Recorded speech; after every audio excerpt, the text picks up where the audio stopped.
coffee just got done. It's early in the morning, man. I understand. So, John, I thank you for being here today for the podcast. I'm really appreciative. Yeah, no problem. So, kind of before we jump into the whole grain of the sand of the podcast here, tell a little bit about yourself, who you are, and kind of what you're known for. A quick question. Are we on now? Yes, we're recording. We're not live, it's pre recorded. Okay, fine. And is the audio good for you? Oh, audio is perfect. Okay. All right. My background is, as far as UFOs go, I got interested in the subject by my mother-in-law in the 1990s. She was an Art Bell radio fan. She was an insomniac and couldn't sleep, at night in particular. I mean, she was retired at the time, so she could sleep whenever or do whatever she wanted, basically. So she'd listen to Art Bell at nights, and she'd talk and tell me about him and Linda Moulton Howe and Richard C. Hoagland and the various UFO and paranormal guests that he had on. And she'd say, oh, it's all so fascinating, but I'm sorry you have a day job, so you have to sleep and you won't be able to participate. So, but don't worry, I'll tell you about them. And I'm like, no, I'm thinking to myself, no, that's not how it's going to be. So I would put on the radio and listen to it at night, and I would wake up at times and listen to, Art Bell show. I mean, not whole shows, but, in part, and get snippets of, the various UFO and paranormal topics that he had on. But I was doing other things at that time and not really concentrating on UFOs. Now, the first event I went to was a UFO conference in Washington, D.C. Well, yeah, it was in Washington, D.C. at the National Press Club here. And they had George Norrie and George Knapp and Linda Moulton Howe all in attendance. So I got to see them all in one day. I couldn't pass that up. And that was put on by Steve Bassett. And then later he put on a large week-long event called the Citizen Hearing on UFOs. You could look that up if you're not familiar with it. He had something on the order of 30 to 40 witnesses appear all in a single week before a panel of former congressmen and congresswomen. And they went over pretty much all aspects of the UFO topic, like UFO crashes and sightings in Roswell and Rendlesham Forest, as well as they had some pilots who allegedly engaged in dogfights with UFOs, and then there was he touched on alien abduction and all those different things. So that was quite interesting. And by then I was going to meetings with the Virginia MUFON, which is the Mutual UFO Network, and they have monthly meetings about UFOs and guest speakers and things like that. So anyway, I finally in 2015 I went out to the Roswell UFO Festival, and that's another conference that they have around the 4th of July, which is when the Roswell crash occurred, and that's out in New Mexico. And I had a great time doing that. And I went by myself, and as I was driving home, because I had driven out there rather than flown, I got to thinking that Roswell would be a great case because it's so two-sided. There was the pro UFO Roswell crash side, and there's witnesses. There's a lot of witnesses to this. No witness knows the whole story, firsthand directly. But if you put all their testimony together, you can come up with a pretty full completed puzzle as to what went on. But on the other side, you have the Air Force, which is denying everything and saying that Oh no, it was first they said it was a weather balloon. That was their first report. They made two reports in the 1990s about what happened at Roswell. These are hundreds of pages that they published, and so they said at first it was a weather balloon. Then they changed that and said, oh no, it's a special weather balloon called Mogul, Project Mogul, which is quite different than an ordinary weather balloon. There were only so many of them launched, and it was only for a short time frame that occurred. So anyway, they had a Mogul expert, and they had two other witnesses, which were the prime human contacts referenced in their report, along with other evidence from the time of Project Mogul, and some really it's a stretch, this body evidence. They claim the bodies were probably human test dummies that they would throw out of airplanes to see how what would happen to a body if it crashed. But that was not done until the 1950s. But then they said there was I don't know, time suppression or something to that effect, wherein that got mixed up with the Roswell event in 1947. I find that extremely difficult to believe, and I think most people do so too. And I don't even put much of that into their case, because it weakens their case. And I tried to be fulfilling to both sides. I mean, there are two sides to this. And so that's what is presented in my first play, The Roswell Trial, a courtroom drama. And the interesting part of this play is, because I think a play, a theatrical vehicle is the best to present both sides. That's what I came up with anyway on my drive home. And in order to do this and have it right, even though it's not a criminal case, there's no crime here, it's still a civil case. It's a civil lawsuit between Citizens for UFO Disclosure. That's the plaintiff. It's a fictional group, but there's a lot of groups with similar names, so they could exist. And then the defendant is the United States Air Force. And what happens is the audience witnesses the play as if a jury was witnessing an actual trial, and then the audience as jury gets to vote at the end of the play as to whether the pro-UFO side should win or the anti-UFO side should win. They're given a juror ballot along with their playbill in order to make that vote. And then at the end of the play, the audience, they're briefly ushered out. Then they're brought back in. They give the accolades to the actors and actresses that were in the play. And then the judge comes out and reveals the verdict, because that would give enough time for the jury ballots to have been counted.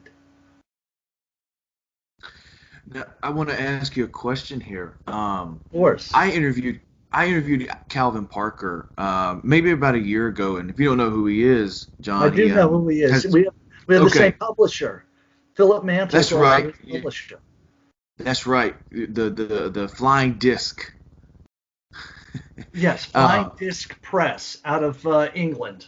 Yes. England, right. Yes. But for those that don't know who he is, real quick, he is he was abducted by aliens in Pascagoula, Mississippi, not far from where I live, and I went over to his house, and this was I did his first podcast and his first interview in a long time, and I'm curious, and I bring that up because no one believed him for a long time, and then so he just stopped talking about it, and then he brings it back up 20 or 30 years later, which is where he's at now, and he writes a book and he does all this. But the thing is, his story doesn't change one bit. And I'm wondering, has someone ever come to you and they're like, nobody believes me, I've seen this, I've been whatever probed, I've been abducted, I've been anything, nobody believes me, and their stories are just too good to not be true? Well, no, I haven't been approached by UFO witnesses. Okay. I interviewed Colonel Holt, which is one of the main witnesses with the Rendlesham Forest case. And I interviewed one other witness with that case who he has a limited knowledge and would prefer to. I don't think we need to mention their name. They're not a prominent witness, the Rendlesham. And then I was fortunate enough to meet one of the witnesses in my play, but I only spoke to her very briefly. She was quite elderly at the time. Her name is Frankie Rowe. That first time I was at Roswell, she was there. And I see other people did the investigation. What I did was I went back and read all of the investigation that had been done. That was my research into it. And I mean, I have an extensive bibliography for each of these plays showing the materials that I accessed. And I highly recommend many of the materials in there for further reading. I mean, my plays are an introduction. They're like the Roswell case in a nutshell, or Rendlesham Forest, which is Britain's version of Roswell, and also a very important case in a nutshell. And the Brooklyn Bridge is an important alien abduction from the standpoint that allegedly the Secretary General of the United Nations, who has arguably the highest political position in the world, was abducted by aliens from somewhere else in 1989 and against his will.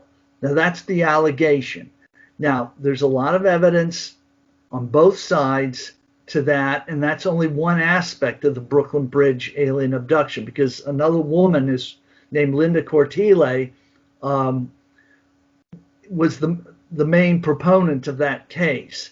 The Secretary General did not come forth, and I mean he passed earlier this year at age 100, and from 89 to the present, so I guess that's what, 31 years. He never publicly admitted it.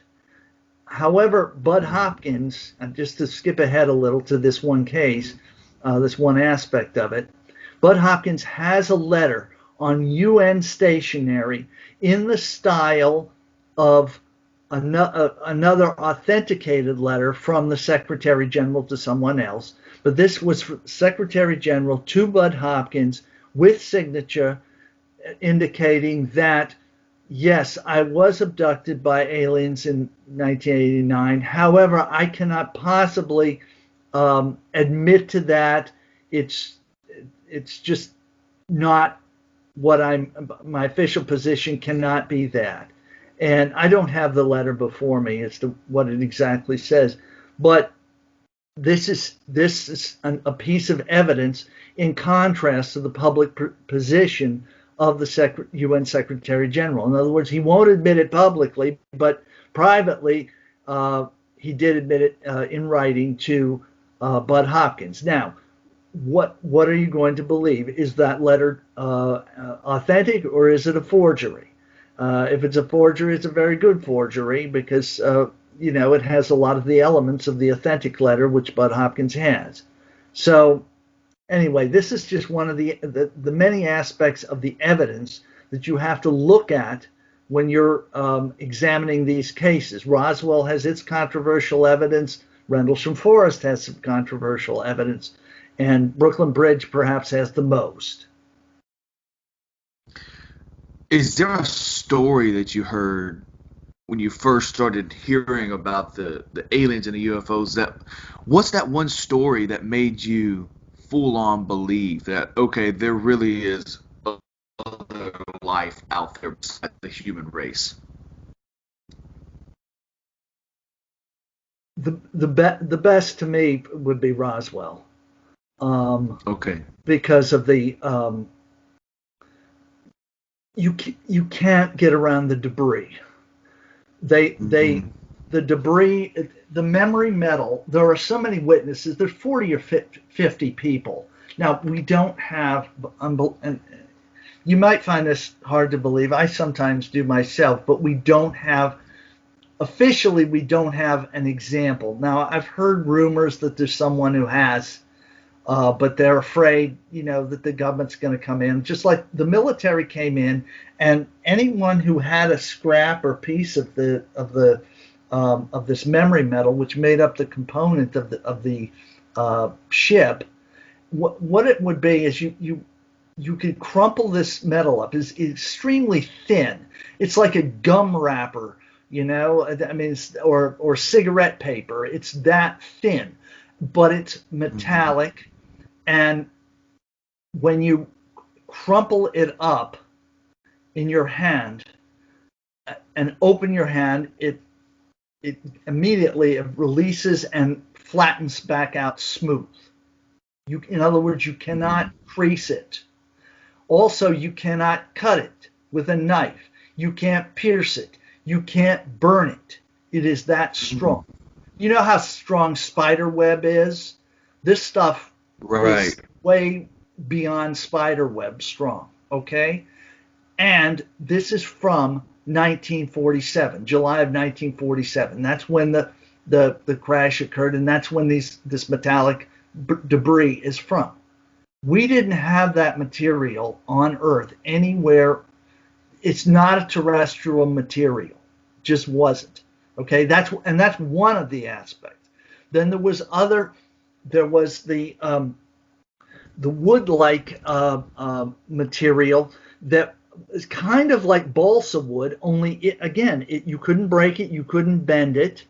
It was light like balsa wood. That's the comparison to balsa wood. It's that light, and it had alien symbols on it, and that was found in the wreckage. Now you have to wonder, how did the wreckage occur? This must have been an incredible explosion, because the stuff that you're saying can't be destroyed or whatever ends up in pieces.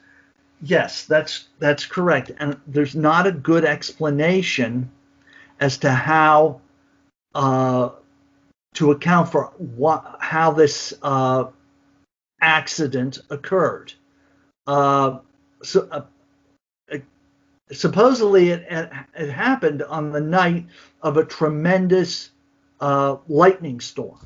And we believe lightning had to deal with it. In other words, lightning hit this ship and they weren't prepared for it.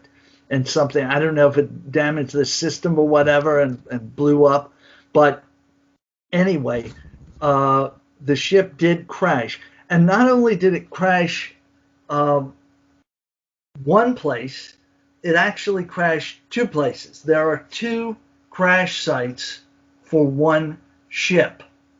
In other words, it hit the ground in one county called Lincoln County, which is in a central county in New Mexico. It's not on the border with like Texas or Arizona or whatever. It's in the center of the state, south central part. And that's actually not, it's about 70 or 75 miles from Roswell. But and that's where the debris field was, that the memory metal was located, not the saucer itself. And then there was a deep, long, well, I don't know if I'd call it deep. I think it was 1.5 foot deep, something like that. I don't have I don't have it right before me, but there was definitely a gouge, and it was more than a football field long to my memory. And that is what happened is it came down and like skipped. Came down so hard it skipped, like a rock hitting a pond, and then it skips. Right. And that okay, it skipped and it was going so fast it went like 30 miles over across the county line. In all likelihood, it was in the next county over, but it was 30 miles over. It's just I always thought it was in the next county. I've been told that it might not have been the next county. It might be close to the county line, but anyway, that it's not far, like 5 miles or so to the west of Highway 285. And Highway 285 is the main north-south route into Roswell. And this crash site is about 25, I think it's 25 miles, it's 40 minutes, something like that. You have to understand the roads back then at 47 were not like roads today. I mean, they're just not nowhere near. I mean, they're 2-lane roads and, you know, not as well paved and whatever as you know, late 20th century and 21st century roads became. So, I mean, this is before the interstate highway system, but it's a U.S. highway now, 285. And anyway, that's where the craft ended up in a field, and in a field off that, along with allegedly the bodies of, I think there were 3 bodies there, and there were 2 bodies also on a hillside back in Lincoln County, about 2 miles from the debris field in on the Foster Ranch, which is where the first crash site was. All this is detailed and very well referenced in my plays.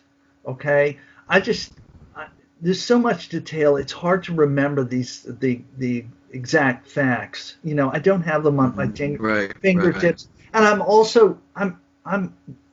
I am really shoulder deep into another project right now, which is, you know, I've been doing this for 6 months. Do you know who Art Bell was? You know who Art Bell was, right?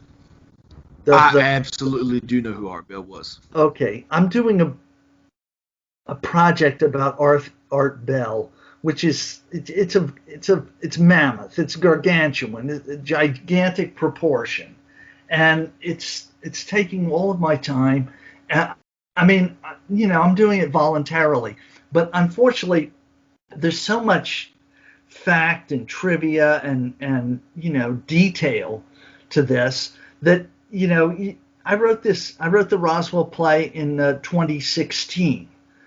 I know the basics of the play, you know, and it's all there in the play, and you get a great understanding of the Roswell case from reading it, okay?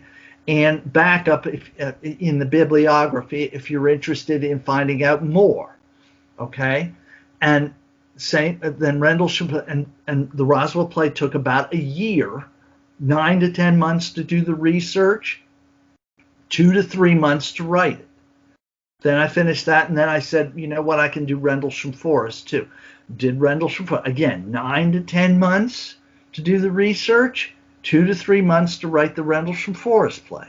And then I said, you know, I'm going to do one more, okay? And I loved Bud Hopkins' book, Witness. His book is named Witness, about the Brooklyn Bridge UFO alien abduction.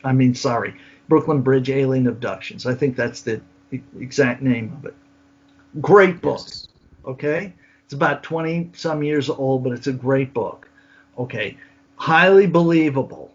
Okay, but if you go in and research the Brooklyn Bridge case, you find out there's another side to it. No one has really. Before you get into the Brooklyn Bridge, I just have a quick question here about the Roswell. Sorry to interrupt you. No problem. So we talk about the memory metal and then the wood-like material from the Roswell case. You said was back in like 1947. Yes. Obviously, I don't think then they had the skills that they have now or the technology that they have now to make alien-like symbols on any type of thing. But so it was obviously not humankind, the memory metal, the wood-like material. But what were the people or the government saying that this was? Was there ever a solved? Okay, this is from this and this. They say it's a weather balloon. They say okay, it's a weather balloon, and it wasn't memory like metal. Didn't happen, but that wasn't the case.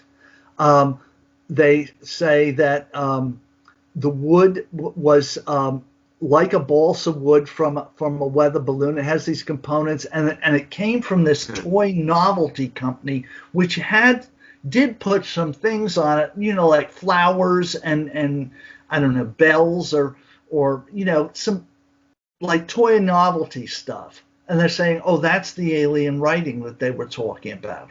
And then there's another thing, and this is an even better component perhaps, is there was a translucent like wiring similar to modern fiber optics. But fiber optics didn't exist in 1947 to my understanding. But this was found again on that Foster Ranch debris field. Not a lot of it necessarily. The memory metal was by far the main component. But there was some found there. And you could take this wire up, hold it up, and light would transmit through it. So that's why I said it was translucent. From end to end, you could see the light through it. And this has been taken to be some type of fiber optics, which again did not exist on Earth at that time frame. Yet the military says, oh no, it was just common. Ultimately it was a mogul weather balloon, but a mogul weather balloon weighed less than 5 pounds, and it just, it wouldn't cause the groove. That right. Yeah, I mean, there's just it doesn't add up what they claim, and also it wouldn't crash in two places. Weather balloon doesn't skip 30 miles. It's lightweight. I mean, it comes down. It's so small once it fall, it just break into pieces. Correct. But it wouldn't scatter anyway. They said the debris field was like 3/4 of a mile long. 3/4 of a mile long. A weather balloon doesn't have enough material to go for, and this was a lot of debris. They couldn't pick it up in one night. It was so much. They had to send military out from the base 70, 75 miles away out into the middle of some field way out, it's a sheep field basically. And send them out into the heat of July. New Mexico is really hot in the summer, and send them out and go and police the area, pick up every little bit of memory metal, these little pieces like gum wrapper and whatever plus the wood and plus the translucent wire if they found that, and that's what they had to do, and they did that for. I think it was like 2 days they sent them out once they found that. That wasn't found right away. They found the site up by the highway near Roswell because it was much closer to the military base. See, Roswell was the headquarters of a major Air Force base. The planes that bombed Japan with the nuclear weapon drop on atomic bomb on Japan were based in Roswell. They came out of Roswell because remember, we tested the nuclear weapon before at the Trinity site, which is in New Mexico. And now it's a national park, White Sands National Park. So anyway, I mean, these things they make historic sense, but trying to, there's a lot of information here. Anyway, my play tries to boil it down and make sense of what happened at Roswell. You can find out all the basics in basically one evening's setting, and one evening's reading. Okay, you can do the same with Rendlesham Forest the next night, and then Brooklyn Bridge the next night. So you have, 3 very interesting nights of reading ahead of you, and that's what this is about. If they don't have the put on the play, which I'd love to see the play put on. They've not been put on yet, but anyway, I mean at least the script is there for reading. Mm-hmm. One more question here, and it's kind of a very curious question. Then we'll move on to the Brooklyn Bridge alien abduction here, if you're cool with that. So I was talking to this one guy, and he was telling me this story about he knew a friend that had supposedly seen this UFO and this alien, and then these men in black came, and all of a sudden he doesn't remember anything. This Is is the friend are doesn't remember anything, correct? correct, correct. Well, then how Now, was he are able to men tell it if he doesn't remember? see, that's what I'm saying. This leads to my question, which is, are men in black real? And if so, who are they sent by and who do they work for? Because obviously, if they flash your memory, you're not even going to remember them coming. So that why my question is, are they real? Okay, I honestly I haven't studied them in depth. I'm familiar with them. I've heard them. I haven't even seen the movie, but those movies, popular movies. But I wouldn't go by that. But but from what I think the best, well, one of the sources that I've read. Have you ever heard of John Keel? The He name wrote is the familiar. I don't know Mothman if I. Prophecies. That book. Okay, Okay, Men yes. in Black are in that book. Okay, they're referenced in that book. So that's just one place I know I've read about them. Now, he doesn't explain if they're government or alien. I think he hints that they're alien. But you hear different explanations. Like in the movies, these are government agents, as far as I know. But there's also the fact that they may be aliens dressed up, to be Hmm. like humans. Um, but again, I'm not. I'm not the best person to answer that Sure, question sure, because I sure, just haven't sure, done. Okay. sure. No, I got it. So the third and final play in the UFO trilogy is the Brooklyn Bridge Alien Abduction.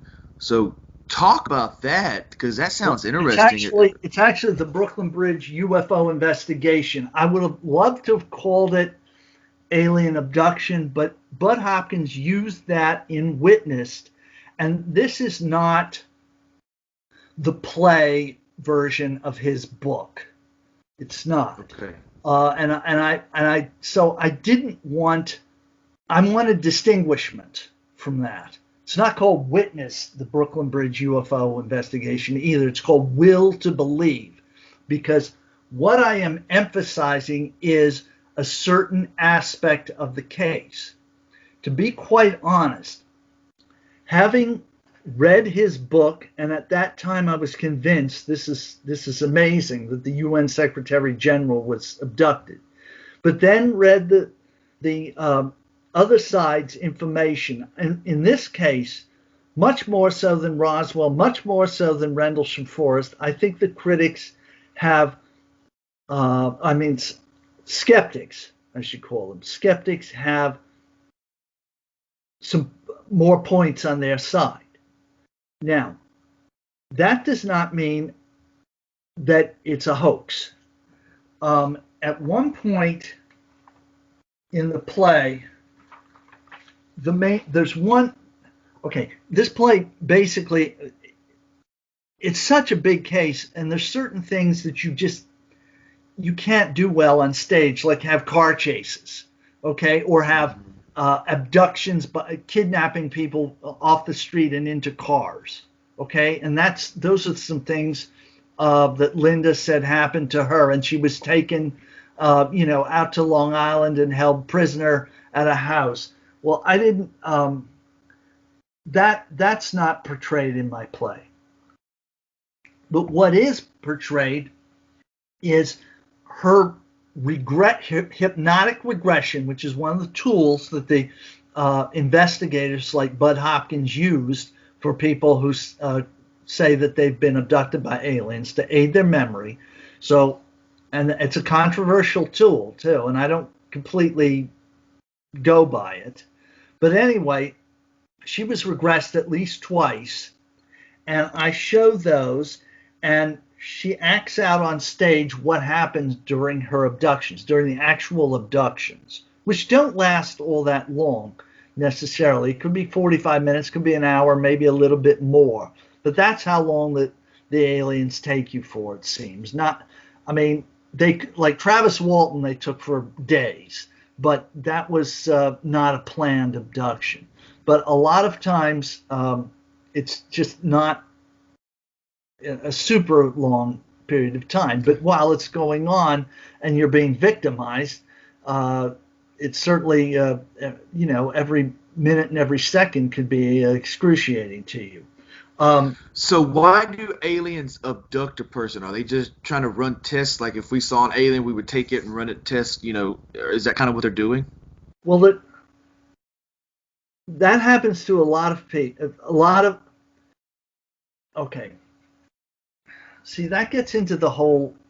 I guess this is really the play that it's about alien abduction. How frequent does it happen? That's one of the big points. And what happens to people? I do believe there are people who have been abducted by aliens. I believe that. I don't think it's anywhere near as frequent as some of the investigators, such as David Jacobs and Bud Hopkins, allege. I just don't think it's that prevalent. Okay, I don't know how prevalent it is, but I think some of it is accountable in nightmares or just people making things up. Unfortunately, this there's that has occurred in Roswell, that occurred in Rendlesham Forest, and it also occurs in alien abductions to, I think, quite an extent. And that takes away from the real cases, which seem like the Calvin Parker or the Travis Walton, or cases which really solid. The Linda Cortile case, I think something happened. The skeptical character claims, they say, Linda's case is either real or a hoax. There isn't any middle ground. Either abductions really happened or the whole thing is a scam. That's lines I gave to the skeptical character in the play. That is not my belief about the Brooklyn Bridge case. I believe there's something that happened. I believe there's also some embellishment, which seems, unfortunately, that can happen too to a legitimate case and kind of throw it out of whack, because then once there's embellishment, then you have a hard time separating truth from fiction.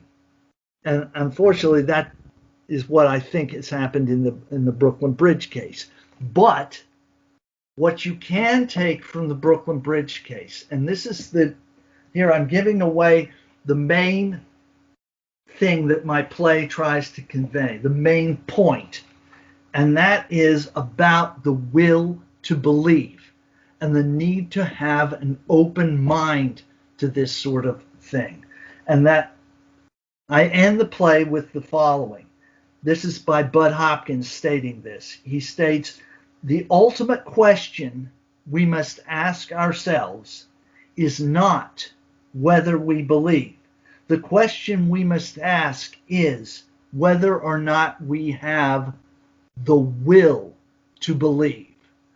In other words, the will to believe is a prerequisite to belief in UFOs, belief in aliens, belief into the whole subject. And that's what this play is about. Yeah, I mean, this is a scenario here which ultimately can stretches your credibility to quite a degree, and sometimes I'm incredulous about it, but I maintain the will to believe throughout. Just a few more questions here, and as we wind down, what I want to get your take on something that happened a few months ago, which probably a lot of people don't realize happened due to the pandemics that were going on. So the Pentagon admitted to that the UFOs or some kind of unidentified objects are real, and that the UFO program that they said closed down still actually exists. So what are your thoughts on this of when they come out and they say, hey, look, we've been lying to you guys in so many words, there really are UFOs. Not they didn't really say there was aliens, but they did say that UFOs are real and there are objects we can't explain. Okay, but does that get you though to aliens? That's the question. If there's an Right. object out there that we can't explain, does that get you to aliens? Is that logically, is that a must that you have to go to that, or is that just a possibility? Do you see? And that's why, I'll be honest, I have not, this is another thing that, I've been too caught up in the Art Bell stuff and whatever, and, just life. I haven't focused on that. But first of all, if the military made an admission, I suppose that's good. From what my experience through both Roswell and Rendlesham Forest, at least back then, you can't trust the military. You can't with it when it comes to UFOs. You can't trust the military. You can't trust the government. There's a deep state here that's in control of these things. Is the best that I can figure, and they're not willingly putting it out, except for disinformation. They will put out disinformation and try to mislead you and stray you off the correct path. And so I have great misgivings about the military and the government with regard to that. And I think that continues from Roswell and Rendlesham Forest to today. I'm not sure. I don't know that this admission. I confess I haven't looked into it greatly, but I don't know that this is. I don't believe it's the whole truth. Put it that way. It may be a half truth, but the whole truth, coming clean, letting go with their files, showing the memory metal to us, showing the ship, showing if they have alien bodies still, if they haven't repatriated them, and who knows if they have or not, and they might say, well, we had to give back the wreckage too. I mean, there's all kinds of things that they could say, but they must have photographs and other evidence that these things happened, and they're covering it up, and they may, this is just a very small aspect of what they have in my view. Again, Now, I'm sorry, I'm not really an expert on can't give you an expert answer to what you just asked, but that's my no, best. you're okay. You're okay. I just wanted to get someone that knew more about this stuff's opinion before I go and assume something, if that makes sense. Yeah, listen, you really have to do research on the topic, and it's not going to be something that you can get a full, complete answer overnight. You need to look into it. Now, there's other people who have done work on the subject, and you can, you have to find what the literature out there and find out. Okay, examine that literature and try and find out what you believe. But the thing is, don't just grasp for the first thing, because there's also frauds out there. And there's people who will easily lead you astray. And this is in the pro-UFO side. Okay? I'm not going to name names here, but there are people who claim to be, UFO experts and with great knowledge and insight into the whole mystery. All they're doing is they're trying to get money for themselves, fame for themselves, and to be honest, they don't know what they're talking about, or they don't care. They'll say whatever they feel like can keep them, relevant in the field. And you can see through these people many times. I can't say that no one's perfect and can see everything, but I'm warning. This is a warning that Sure. don't believe everything in the field. And for the people on the other side, oh my God, they're just the skeptical community is they're large. These are people. The will to believe is really addressed to them. It's like, how can you have such a closed mind that you won't accept anything that any case they look at and they immediately try to debunk it. I mean, and Sure. it's just they are a really pathetic lot, if you ask me. Mm-hmm. Couple last questions here.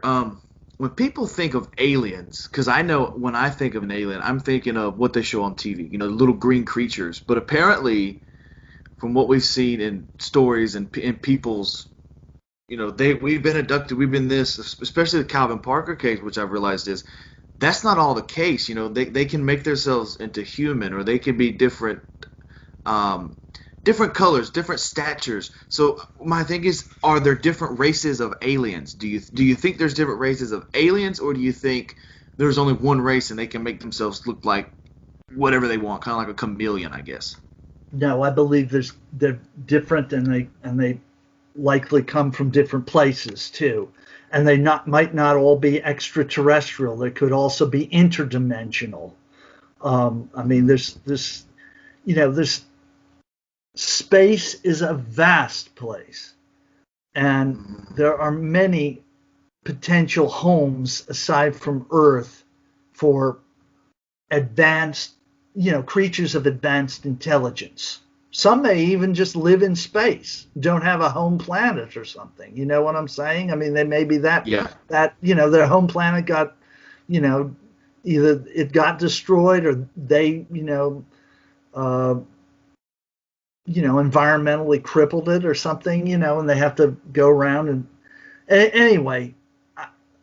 The thing is, Calvin Parker's aliens is a good example. I don't know that there's any other aliens that are exactly like the ones that he and Right.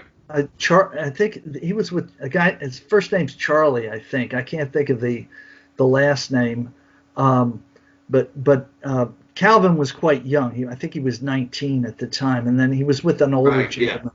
gentleman, who was like 40 something. Charles Hickson. Charles Hickson, right? Yes. Their aliens are a lot different than the ones, say, in the Brooklyn Bridge, or the ones that at the Roswell crash. I mean, they run the gamut. The cover of my book, which is before we run out of time, it's available on Amazon. You can either buy it as a it's not a hard copy, but there's, as a book, it's a large soft cover book, and it has a beautiful cover, if I do say so myself, with two different kinds of aliens right on that cover. I mean, they have the little gray ones, and then they have the one tall blonde Nordic, which is another, and then there's all, reptilians, and there can be light creatures, creatures of that live like in light. Okay, I mean, that's just a couple of examples of the different types of aliens that there can be. But anyway, it's available on Amazon either as the paperback, or you could buy the electronic version, which is quite affordable for your Kindle or whatever means you download it. I'm not that familiar with electronic books, but they're a lot more affordable than the others. But I still like having a tangible book that I can hold in my hand. So anyway, that's where the book's available. I'm sorry. Is there some other aspect of the question I didn't answer? Oh, no, no, you're good. I was just fixing to wind down and actually have you promote your stuff, but I think you did a great job there. Thank So you. I I actually didn't want to forget it, or Philip would be no, on. no, no, you're okay. I have it written down here to actually have you promote it. Excellent. I haven't actually read the book yet. It just the idea behind what I read, what um, Philip sent to me was like, oh wow, I can get this guy on. But I'm gonna read it here soon. I'm gonna order it here soon, and I'm gonna read it. And you guys should read it too because these three stories that he's told, it goes into more depth. I'm assuming in the book and shows the plays. But John, I appreciate you coming on here. And once you get that Art Bell book out, we'll love to have you back on and come talk about that. Yes, it's not. It's not. It's, I doubt it'll even It's be gonna next year. it's It's gonna be going a to be. while. It'll be. Well, first of all, I also have. It's multi-volume. It's multi-volume, Okay. and I mean, it's. There's. He did 1,900 shows. Yeah. 1,900, at least 1,900. I mean, I find more some at times. It's really like 1,920, I think it's, and that's over a period of about 25 years. Now, that some years he didn't do any because he was, in retirement, or he was over in the Philippines and had various problems, health issues, whatever. But other time, I mean, he could do well over 200. At least 3 of those years he did well over 200, and that's a lot of radio. I mean, you're talking 4 or 5 hours per night, night after night after night, like 5 nights a week or something like that. It's a lot. It's a lot to have to be on. You know how difficult this is. I mean, I don't think you're doing to that degree, so you can really appreciate what he uh, um, what he undertook. Right.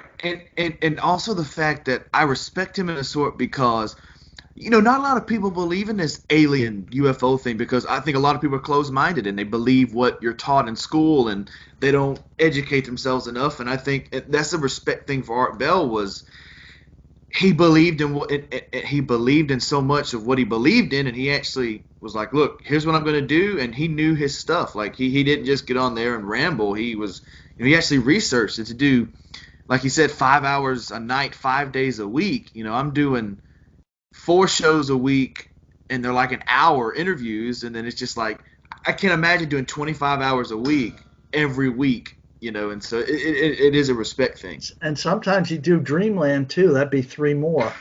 I mean, uh, Right. well, he did it. He did it while it's like once you get hot, you want to do it because it's your prime time, and then you never know when it will be taken away from you. You don't.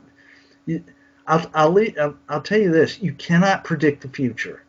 I don't care who thinks they can. You can't. You don't know what's going to happen um, next. So the best thing to do is to live your life, which you only have one of, to the fullest extent that you can, daily, daily, daily. I mean, go for it, and don't let anything hold you back that you're able to surmount. Now, I understand, money and time are things that can really trip you up, but you have to have a good plan for what you're doing. Anyway, that's some unsolicited advice there. But it's good advice.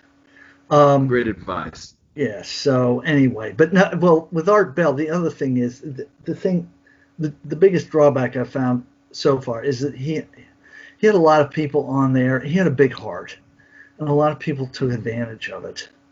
And I mean, there's just some out and out frauds on there. There's no getting around it, and I'm trying to figure out how to address it because you want to make sure. I mean, some of the frauds are obvious. Some of them are not as obvious. It's a whole range, but he would let people go on there and basically helped them to be entertaining. They were helping his program, and he helped them to be entertaining, but it was fantasy, basically. It's an indulgence in fantasy. Now, that's not the whole show, of course. There's a lot of interesting and important factual information to be gained from it, and that's what I'm trying to extract.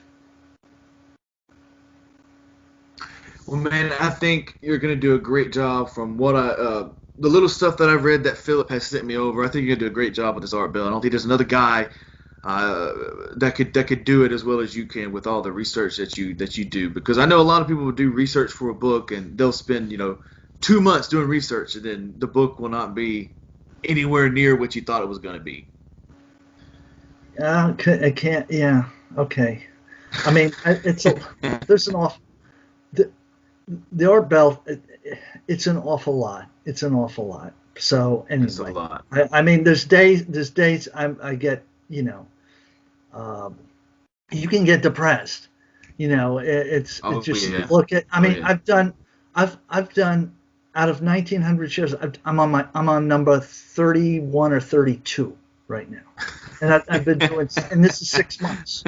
Okay, so if I do say 50 in a year, just to make a round number. If I did 50 in a year, and there's 1,900 of them, what is that? That's is that 38 years? Oh my God, I don't know. It's 100 would be 2 years, 38 years. But I do know that it's not as bad as that. I do know it's not as bad as that because there's the lines the nights when there's open lines, and there's a lot of them. There's a lot of open line nights, and there's a lot of nights when it's partial open lines. Those, you can do those quickly because there's just a lot of, it's interesting, but there's a lot of crap in there, and it goes faster. And there's also some other like the prediction shows, and also it's hard to do justice to the ghost shows. They're interesting. They're very interesting, but I'm not going to, write down every ghost story that somebody tells. I'm just look. There's, I let people go. This is the night there was a ghost show. Listen to, here's where you can get the tape. Go for the ghost show if that's what you want. I mean, I'm doing, basically a catalog of all the shows. And then, stats like how many times this guest appeared, that guest appeared, and, some statistical breakdowns like that. And then go over what I feel are the most important shows in depth and detail. And that's where it really takes the time. Well, John, I know you got to go. I appreciate you being on here, bud. I really, really do. Thank you very much for having me. I appreciate it. I had a very interesting chat with you, and I look forward to it. If assuming I can get this Art Bell, at least one of the books done, maybe I can come back and we'll go over all of that. Because Lord knows that Art Bell is, unfortunately, he's being forgotten. I'm trying to preserve him, so we need to get him, back in the spotlight and give people a reason why to listen to old Art Bell shows. Because the shows will sell themselves, but you have to get people willing to go take a listen, and I'm going to give them the reason for that. Well, that sounds like a plan, man. Again, I want to thank you for coming on my show here for the Halloween special. So yeah, this won't air till like sometime in October. So okay, that's fine. Whenever you decide. All right, man. All right, John. I appreciate it. You have a good one. All right, you too. All right, bye. Take care.